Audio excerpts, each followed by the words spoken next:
Сънувам и помня съня си е утвърждението, с което вътре в мозъка, какво правим? Закачаме неврончето на определено място, всеки път като сънувам, да си помня съня. И оттам нататъка всички имате домашно и сега ще ви разочаровам, като ви кажа, че няма да ви го изпълня. Сутринта, който иде по-рано, му беше изпълнено домашното. Така ли е, дами? Къде сте дамите, дето им направихме домашните? И ги виждам, ама няма значение. Ти що се ослушаш, мамо? Твоето домашно не го ли решихме? Решихме го, да, мале, че съм сърдита. Защото не ми беше приятно това, което научих.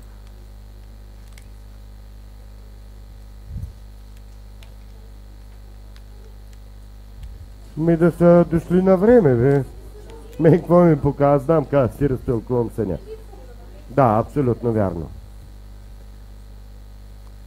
В цялата тая ситуация идеята е, че след като си запомните съня и си го запишете и си го вземете като домашно, на практика е редно да можем да се научим да го тълкуваме. Някои ще кажат, че не че и сънища, те не искат нищо да учат. В цялата тая схема идеята е да си направите речник на символите, защото освен, че са пророчески сънищата, примерно те могат да ви покажат на другия ден нещо, с идеята да повярвате, че това, което сте видели, наистина е резонно. Обаче от друга страна, те си имат съответната символика, която ви е редно да разтълкувате. Що не ви говорят в прав текст сънищата? Ами, защото по принцип говорят на езика сензар, дето вие не го владеете. И на база на това няма как, нали, да научите директните предупреждения, които са конкретно за вас. Поради тая причина ще ги получите като символни послания. Сензар какво беше? Спомняш? Вселенския език. Добре.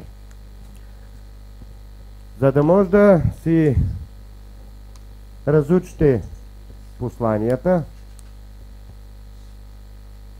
редно е си направите речник. И сега питам, какво е за вас, примерно, бяла дъска, като символ? Бързо. Чистота. За тебе? Възможности за изява. Чудесно, ти в речника си пишеш възможност за изява, ти си пишеш чистота. Кой е екран? Бързо. Филм като символ. Някакво действие. Добре, значи екран е действие. За тебе какво е екран? Обучение. Единия си пише обучение в речника, другия си пише действие. Какво е врата за тебе? За? Възможност. Какво е врата за тебе? Врата в полето, дупка, нищо. Ти си пишеш едното, той сега разбрахте ли как се прави речник? И сега като застанеш вкъщи, Захари, колко предмета може да си напишеш в речник? Колко много? Колона, какво е за тебе? Бързо. Чаша, какво е за тебе? Бутилка, какво е за тебе? Маса, какво е за тебе? Чайник и т.н. За отрицателно време и накрая пишеш хладилник и една наша позната вика: Ивомире, ти си голям глупак, кога ще сънувам хладилник? Познай кога го сънува. Същата вечер. И това много ме забавлява.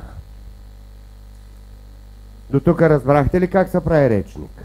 И след като сме си направили речника, много лесно тълкуваме домашното. Дай си домашното. О, то какво? Мали, има ли по-кратко? Значи, бързо. Така. Микрофона. Командировка.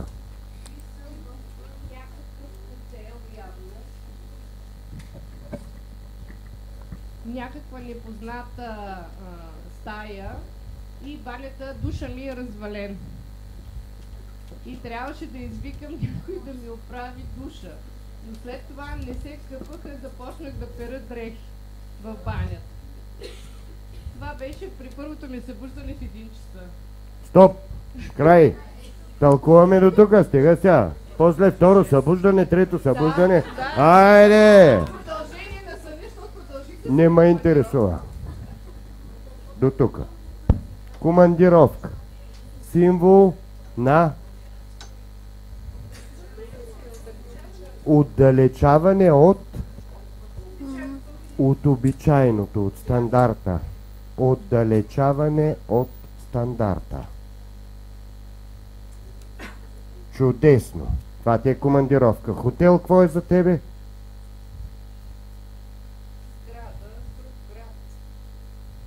Символ на? Символ на? Почивка или временно пребиваване? Временно пребиваване. Чудесно. После? Непозната стая. За тебе е символ на ново. Чудесно. Ново. Душ развален. Какво е за тебе душа? Като символ? Чистотата. Добре, чистота.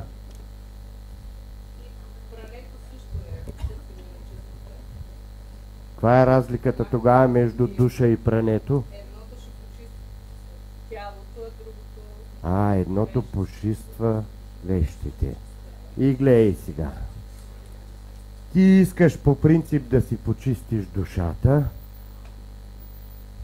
да почнеш да поглеждаш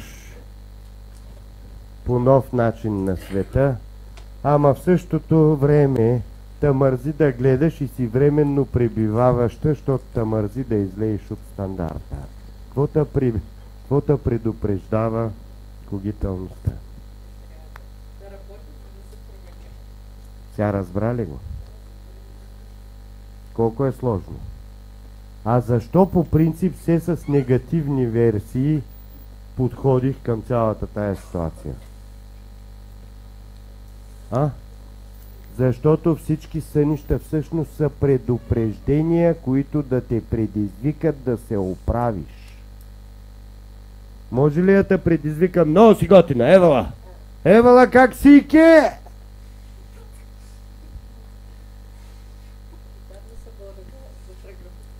Извън стандарта ме е много трудно. Много е труд, запетая, но... Редно е да спреш да се бориш. Освен това съм тръгнала да се боря. 2 дена ти обяснявам, тръгни да приемаш, бе, моме! Стига съборила! Приеми и нещата ще се обърнат. В цялата тая посока от мисли, що ме предупреждение, може ли да е нещо готино? Какво да е то? Нещо готино, детата Ивомир, само ако разказваше колко е хубаво. За радостно събитие, може ли да е нещо готино? Това е тая промяна.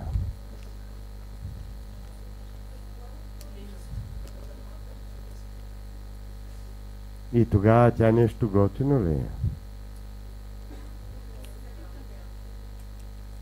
Не. И тогава що не се променяш, бе, моми? О, да. Един олов. Един олов. Един олов. Един олов. Един олов. Тая сценка играла ли си в детската градина?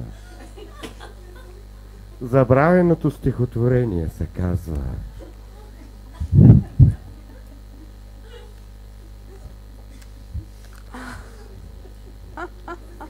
На практика, ако ва предупреждават вътре в сънищата, това няма как да е добро.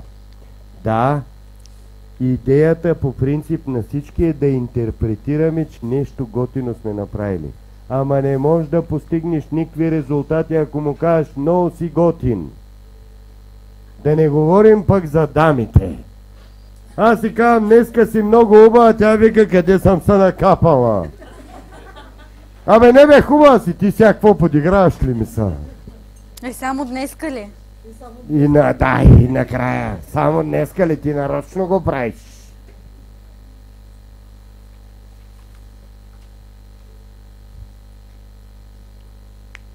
Идеята е, че всяко предупреждение от когителността е в името на това да се промените. И то няма как да е позитивно. Може да ви изглежда такова.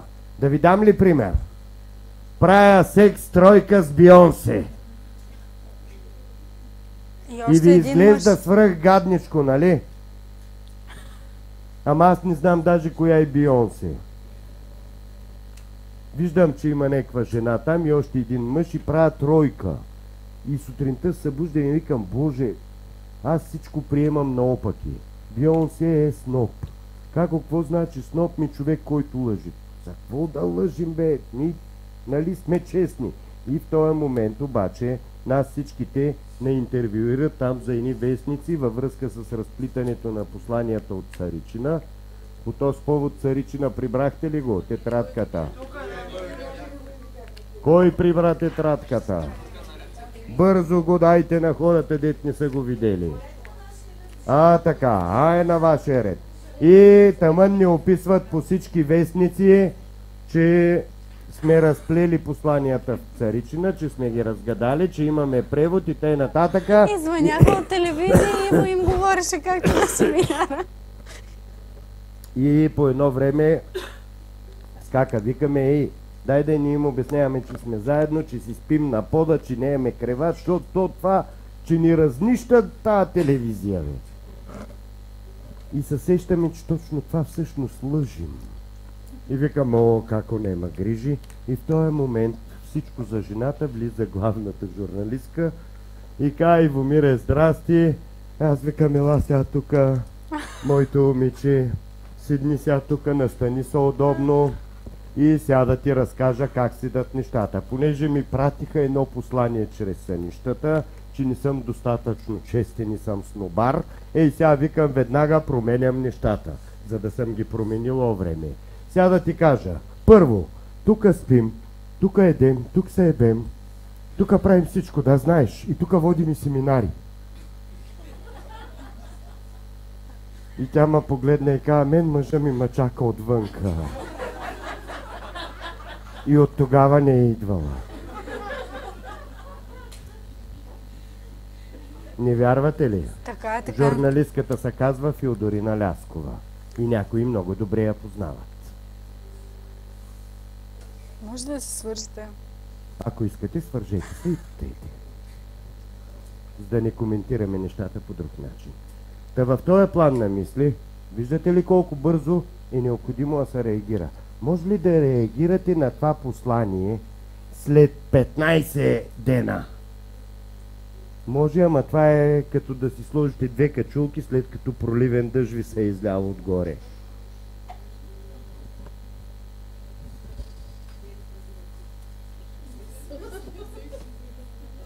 Да, примерно. Или да си нанижите презерватива след секса. Горе-долу така си дадат нещата. Когато сънуваш цифри, всяка цифра означава нещо. Нали ти разясних цифрите преди малко? Цел, плуваш колебаливо и т.н. Това от една страна, от друга страна имат и друго значение. И друго значение. Тоест ти комбинирай и търси колкото е възможно повече комбинации за разтълкуването. Включай и това да включиш и етимология. Щото си сънувала да речем пепелянка, какво е това? Бързо, етимология. Змия, его, ще му говори за какво? Пепел? Янка. Коя е най-негативната черта на съседката Янка? Бързо.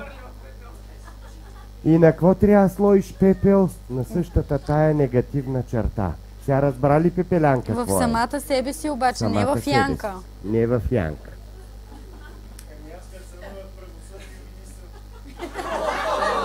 Кой той? Кой той, бе? Ето бе, човек. Айде, етимология. За тебе хри като символ, какво е? Хри. Хрисим. Какво трябва да се направиш? да станеш Хрисим на 100%. На другия ден какво си имал? Договор, сделка, събрание. Какво си имал на другия ден? На другия ден съм семинар, но там ставаше въпрос за някакви 2% корупция.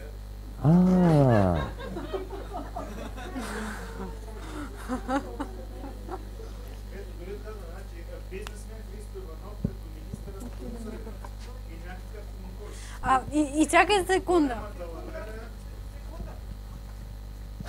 Да, някакъв конкурс. Айде сега един път конкурс. Вижте сега колко е хитро. Конкурс като символ. Какво е за тебе? Като символ. Конкурса. Състезание. Значи един път символ състезание, обаче това състезание е конкур. И множествено число. Сега разбра ли? И при това с 2% корупция. Значи голямата лавера изглежда по-охрана. Полиция с кола. Протести и коментари. И така нататък. Добре, разбрахте. Идеята е сега какво е редно да направиш, защото това ти е послание. Какво е редно? Да станеш Хрисим на 100%. Христо. Иван, какво да го направиш? Оф. Да го изключиш. Така ли е? Защото Христо, Иван, оф. Да станеш Хрисим на 100%, а пък Иван и неговата логика аут. И сега ме разбрал там нататък. Браво! Ето така се тълкуват сънища. И аз благодаря. Не може, защото нямаме време. Така. Обаче вие можете да си го изтълкувате сами, като се научите на принципите. В тази посока, която коментираме, виждате нестандартни думички.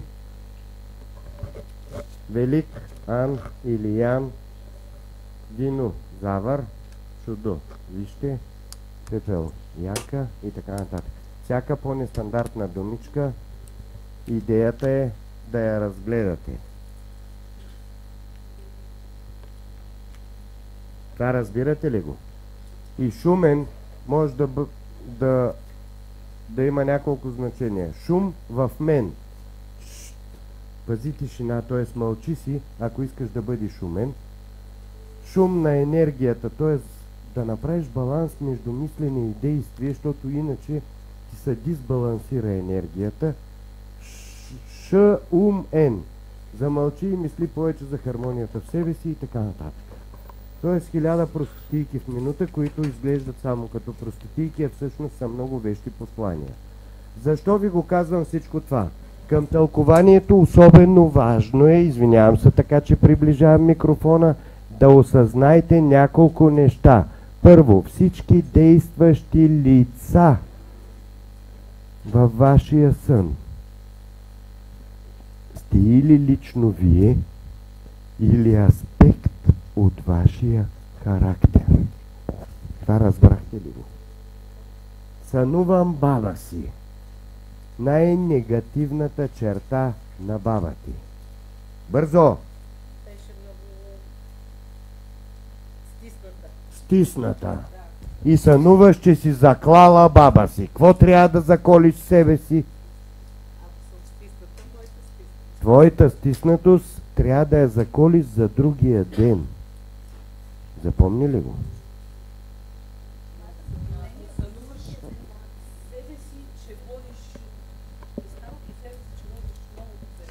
Да, и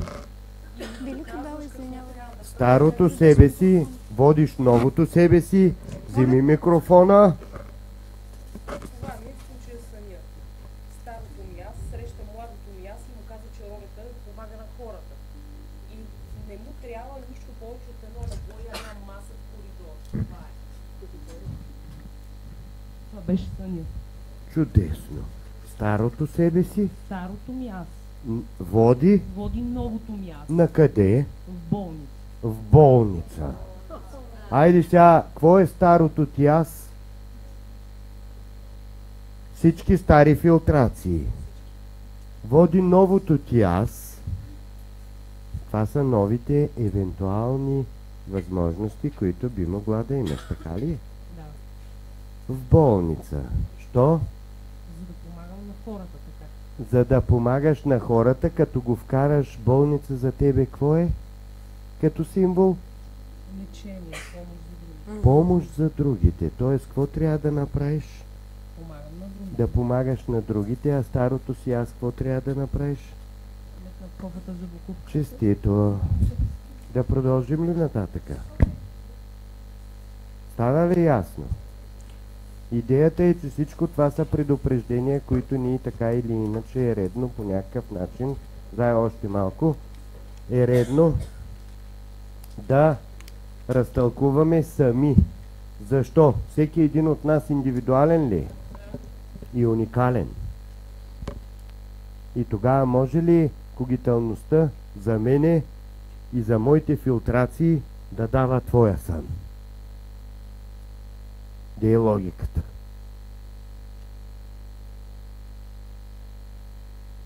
Аз под къща ще разбирам едно, па вие ще разбирате коренно различно. Не го ли вярвате това? Как осветни им лампата пак? Къща! Какво видя ти?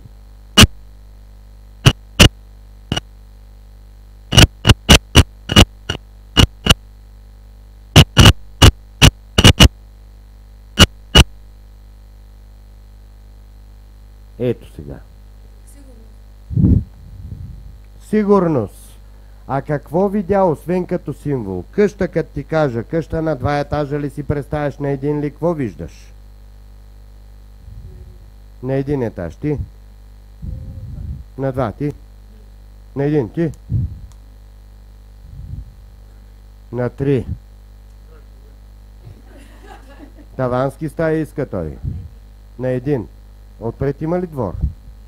Твоята имаше ли двор? Поле имаше, а твоята има двор. А твоята? Двор, колко голем? Колко голем? А твоя толкова ли? А, не, твоето беше поле. Твоето толкова ли? Малък двор. Нали ви казах къща, бе?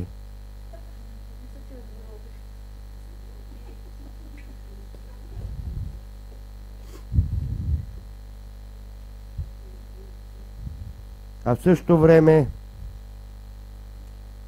знаете ли, като ви казах къща, аз какво си представях главата?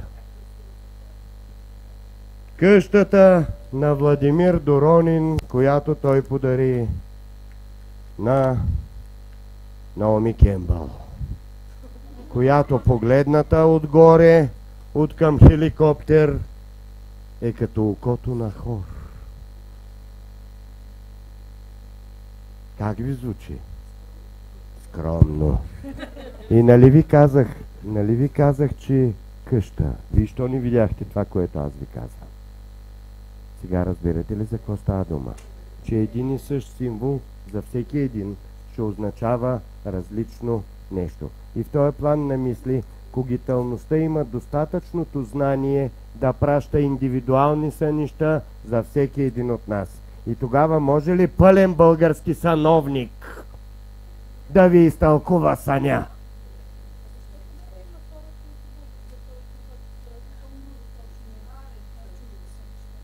Колко точно тълкуват? Като за тебе. Личен пример. И сега ти обясня ли нещо? Това е като оная ясновид, където ти казва, ти тук, нали, сега ще плуваш, кораба ще плува и накрая се отдавиш, защото кораба ще потъне. Само ти се спасиш. Знаеш ли що?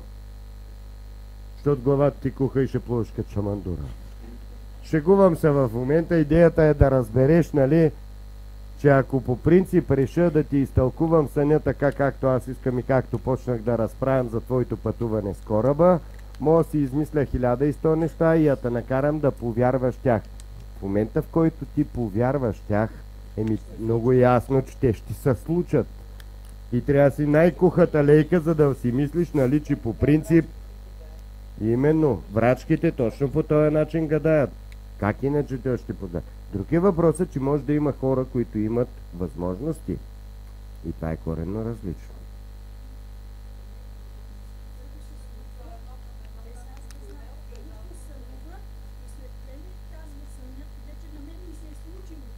Да. Друг е сънувал същия сън.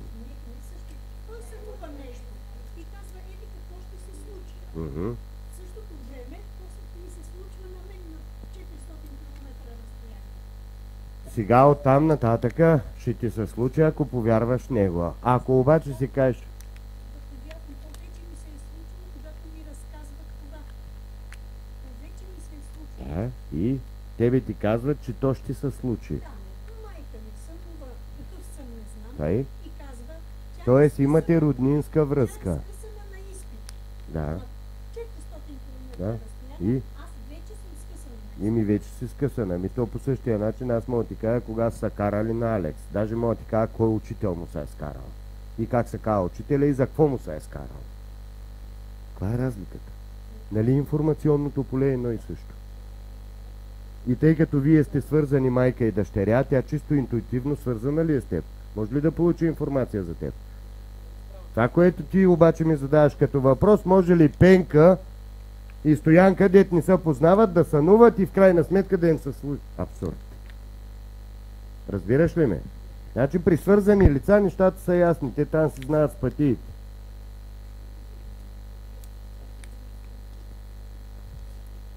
Разбираш ли ме?